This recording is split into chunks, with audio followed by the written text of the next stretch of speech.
मिनशैतानिर्रजीम बिस्मिल्लाहिर्रहमानिर्रहीम। अस्सलामु अलैकुम students, how are you? Hope so you will be fine and healthy at your homes. Students, आज का हमारा उन्वान है कौमी परचम के आदाब। तदरीसी मकासद, कौमी परचम की अहमियत के बारे में आगाह हो सके, कौमी परचम के आदाब पर अमल पैरा कर सकें। तब आते हैं हम कौमी परचम के आदाब की तरफ। जब हमने कौमी परचम पर पैराग्राफ लिखना शुरू करना है तो सबसे पहले पॉइंट नंबर 1 अमनो सलामती की अलामत, यानी कि कौमी परचम अमनो सलामती की अलामत है। कौमी परचम पर सितारा और हलाल बना हुआ है। नंबर 3 पे कौमी परचम का रंग सब्ज और सफ़ेद है। फिर आप आ जाएंगे कौमी परचम की अहमियत। यहाँ पे आप कौमी परचम की अहमियत लिखेंगे। फिर पॉइंट नंबर 5 पे आप आके लिखेंगे परचम को लहराने के आदाब।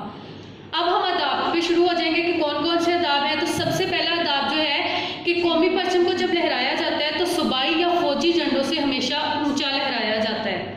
नेक्स्ट, जब दूसरे ममालिक के झंडों के साथ लहराया जाए तो कौमी परचम को उनके बराबर लहराया जाए। सफ़ेद हिस्सा सतून से बांधा जाए, सबज हिस्से को आज़ाद छोड़ा जाए। कौमी परचम पर रोशनी लहराई जाए, यानी कि कौमी परचम को हमेशा रोशन जगह पे लहराना चाहिए और उस पर रोशनी भी लहरानी चाहिए, वहाँ पे रोशनी मौजूद होनी चाहिए। कौमी परचम को हमेशा सीधा लहराया जाए।